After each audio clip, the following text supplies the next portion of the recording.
পরিষ্কার ভাষায় বলতে যাই, এই দায়িত্ব সম্পন্ন বিএনপির, এদেরকে ফিরে নিয়ে আসা, সম্মানের সহিত নিয়ে আসবো এবং এরাই আমাদের দেশটাকে ঠিক করতে পারে।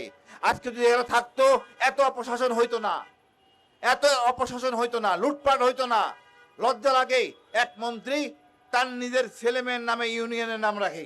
এই জন্য কেউ জুলাই কি এই জন্য হয় নাই? উচিত ছিল একটা শহীদের নামে রাখা। সেই গাদ্দার আগের মতো নিজের পকেটে সব উঠতেছে। এই ধরনের শাসক আমরা চাই না। ইনশাল্লাহ আমরা ব্রিটিশ আইন পরিবর্তন করব, জনগণের আইন সৃষ্টি করব এবং সবাই এই দেশ আমাদের মতো করে আমরা আইন বানাবো। আমাদের শাসক হবে আমাদের কর্তৃক নির্ধারিত লোকজন, সেবক হবে পুলিশ। আমাদের এই হাসিনা সেনাবাহিনীকে ধ্বংস করছে, অপমানিত করছে, পুলিশকে করছে, গোয়েন্দাকে করছে। আমরা এদের করবো না। এরা দেশের সন্তান, দেশের গর্ব। এদেরকে এমনভাবে দায়িত্ব পালন করতে দিব যেন এরা অসৎ না হয়। এরা গর্বিত পিতার সন্তান, এদেরকে শাসকরা অপরাধী বানায়। লজ্জা। আমরা ওই শাসক চাই না যে শাসকের পেশা রাজনীতি। আমি চাই প্রতিটা শাসক ব্যক্তি তার একটা পেশা থাকবে। রাজনীতি পেশা হয় না, হয় চাঁদাবাদী। বিসমিল্লাহির রহমানির রহিম। উপস্থিত সবাই আসসালামু আলাইকুম। আমার প্রাণের ভাই, আমার মনের ভাই, আমার গর্বের ভাই, সূর্য সন্তান, এদের জন্যই আজকে 24 হয়েছে। এরা শিখাইছে কিভাবে বিপ্লব করতে হয়। এদের বিচার হয় না, এরা সম্মানিত থাকে। ফ্যাসিস্ট হাসিনা এদের বিচার করছে, এই বিচার আমরা মানি না। পরিষ্কার ভাষায় বলতে যাই, এই দায়িত্ব সম্পন্ন বিএনপির, এদেরকে ফিরে নিয়ে আসা এবং মর্যাদা সহকারে লাল গালিচা দিয়ে এদেরকে সম্মানিত করা, এরা আমাদের গর্ব। বীরদের সম্মান না করলে আর বীর জন্ম হবে না। আপনারা মনে করেন না এদেরকে সম্মান না করলে আমরা করতে পারবো না। ইনশাআল্লাহ এদের আমরা ফিরিয়ে আনবো। আপনারা যদি গাদ্দারি করেন আপনারা চলে যাবেন।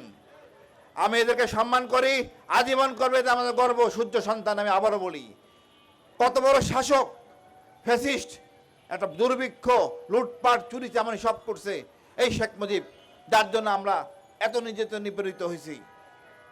উনি 25 তারিখ ঘোষণা দিবেন, দেন নাই। উনি অস্ত্রের মুখে আমাদেরকে রেখে উনি পাকিস্তানে চলে গেছেন। এখন এসে বলেন সব যুদ্ধ উনি করছেন, সবটাই ওনার। উনি ওসমানীকে ভুলে গেছেন, শহীদ জিয়াকে ভুলে গেছেন। আমি এদেরকে ভুলি নাই। এরাই ছিল আমাদের আসল সত্যিকার দেশপ্রেমিক। আমরা এদের ধারণ করব, ইনশাআল্লাহ এদের আমরা গর্বের সহিত রাখবো। এরা আমাদের গর্ব। আমি এই বলেই আজকে তেমন কিছু আর বলবো না। আমাদের অনেক কিছু বলার ছিল। মগরিব মাস, আমার অনেক বন্ধু অনেক কি কথা বলতে পারি নাই। তবে আমরা আবার অনুষ্ঠান করব পুরো জুলাই মাস, আগস্টের মাস। এরাই আমাদের জাতির সূর্য সন্তান। কতদিন বলবো জানি না, আমি সবসময় বলি। ইনশাল্লাহ আমরা ওইরকম আয়োজন করব, এদেরকে নিয়ে আমি সম্মানের সহিত নিয়ে আসবো এবং এরাই আমাদের দেশটাকে ঠিক করতে পারে। আজকে যদি এরা থাকতো, এত অপশাসন হইতো না, এত অপশাসন হইতো না, লুটপাট হইতো না। লজ্জা লাগে এক মন্ত্রী তার নিজের ছেলে মেয়ের নামে ইউনিয়নের নাম রাখে। এই জন্য কেউ জুলাই কি এই জন্য হয় নাই? উচিত ছিল একটা শহীদের নামে রাখা। সেই গাদ্দার আগের মতো নিজের পকেটে সব উঠতেছে। এই ধরনের শাসক আমরা চাই না।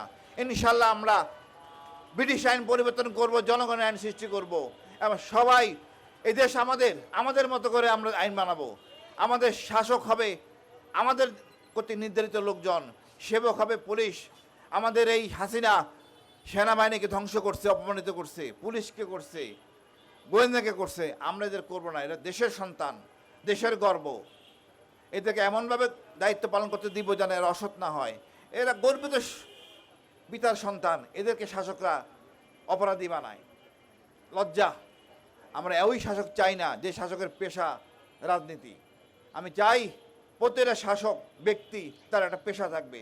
রাজনীতি পেশা হয় না, হয় চাঁদাবাদী।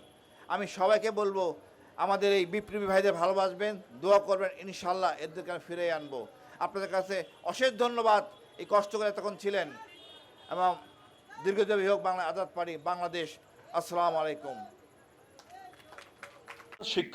শিক্ষা অর্জন করে সকলেই যে ভবিষ্যতে মাদ্রাসার টিচার হবে বা মসজিদের ইমাম হবে এটা তো আবশ্যক না এবং এটা সম্ভব না, এটা হওয়া উচিত না। তো তারা মাদ্রাসা শিক্ষায় শিক্ষিত হওয়ার পরেও তাদের মধ্যে এই পরিমাণ কারিগরি দক্ষতা আসা দরকার এবং এটার জন্য রাষ্ট্রকেই নজর দেওয়া দরকার, যাতে করে প্রতিটা ব্যক্তি সমাজের কোনো না কোনো কাজে আসে এবং তাদের দ্বারা রাষ্ট্র উপকৃত হতে পারে। বিশেষ করে আমি দায়িত্ববোধের সাথে বলতে পারি, কওমি মাদ্রাসার ছাত্ররা বিশেষ করে যেই ধরনের প্রশিক্ষণের ভেতর বড় হয়, তাদেরকে যে কোনো সেক্টরে যদি কাজে লাগানো হয়, ওই আর্মির লোকগুলো যেমন একটা শৃঙ্খলার ভেতর বড় হওয়ার কারণে তাদের মধ্যে সব ক্ষেত্রে সভ্যতা, ভব্যতা এবং শৃঙ্খলা, মান্যতা অনেক বেশি থাকে, একইভাবে এদেরকেও যে কোনো সেক্টরে কাজে লাগানো হলে তারা এক একজন তারকা হয়ে চমকে যাবে ইনশাআল্লাহ। কিন্তু এজন্য এই কারিগরি ভিত্তিক এবং দক্ষতা ভিত্তিক শিক্ষাটা কিভাবে নিশ্চিত করা যায় এদিকেও নজর দেওয়া দরকার। পাশাপাশি সনদ বিগত সময়ে কওমি মাদ্রাসার শিক্ষা স্বীকৃতি দেওয়া হয়েছে, কিন্তু এখনও এটাকে কিভাবে কার্যকারিতা বৃদ্ধি করা যায় এবং এটাকে উচ্চশিক্ষা এবং দেশের বাহিরেও শিক্ষা এবং চাকরি বাকরির ক্ষেত্রেও এটার কিভাবে নিশ্চয়তা দেওয়া যায়, এক্ষেত্রে আমরা দেখতে পাচ্ছি যথাযথ আসলে আমাদের অ্যাক্টিভিটিস নজরে পড়ছে না, বরং গাফলতি রয়েছে, এটাও দূর হওয়া দরকার। পাশাপাশি কওমি মাদ্রাসায় যারা পড়েন তাদের সামাজিক এবং রাষ্ট্রীয় দর্শনের অন্তর্ভুক্তি তাদের ভেতরে হওয়া দরকার। 5 মিনিট হয়নি, 1 মিনিট আছে। বিশেষ করে সমাজবিজ্ঞান, রাষ্ট্রবিজ্ঞান, অর্থনীতি, আন্তর্জাতিক সম্পর্ক, আমি খুবই স্পিডে বলার চেষ্টা করছি, জাস্ট মূল পয়েন্টগুলো ব্যাখ্যা করার সময় নেই, না হলে এক একটা পয়েন্ট নিয়ে ব্যাখ্যা করতে হবে। জাস্ট মূল পয়েন্টটা অন্তত নজরে আসুক, বিষয়গুলো সামনে আসা দরকার। তাহলে সামাজিক ও রাষ্ট্রীয় দর্শনের অন্তর্ভুক্তি হওয়া দরকার, আর শিক্ষক প্রশিক্ষণটাও নিশ্চিত করা দরকার। বিশেষ করে কওমি মাদ্রাসার যে শিক্ষকরা রয়েছেন আধুনিক শিক্ষাদান পদ্ধতির সাথে অনেকে পরিচিত না, শাসন ছাড়াও কিভাবে বাচ্চাদেরকে পড়া যায়। বিশেষ করে অনেকে নিজের বাচ্চা মাদ্রাসায় দিতে ভয় পায়, কেন যে এত মারবে, এদেরকে মনে হয় এখানে আমি দিতে পারবো না বা তারা থাকতে পারবে না।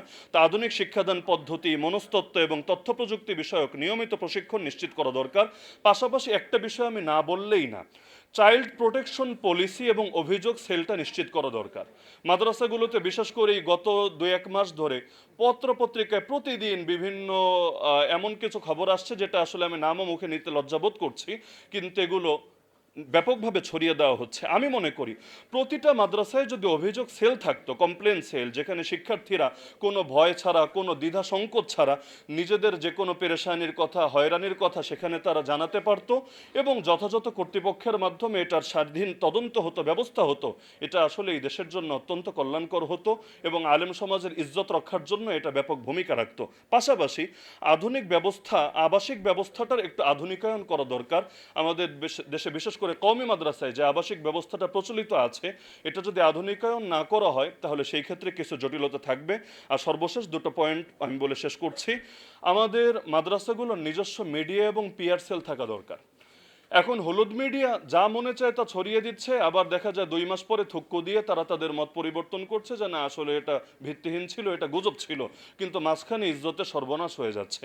এজন্য যে কোনো অভিযোগ উঠলে এটা যাতে নিজস্ব পিআর টিমের মাধ্যমে যাচাই করে জাতিকে সঠিক বার্তাটা দেওয়া যায়, যেটা অপরাধ সেখানে আসলেই অপরাধের বিচার নিশ্চিত করতে সরকারকে সহযোগিতা করা যায়, আর যেটা অপরাধ না, এটা যে আসলে একটা চক্রান্ত, ষড়যন্ত্র, এটা যাতে জাতির সামনে উপস্থাপন করা যায়, এজন্য নিজস্ব একটা ব্যবস্থাপনা আমাদের ভেতরে থাকা দরকার।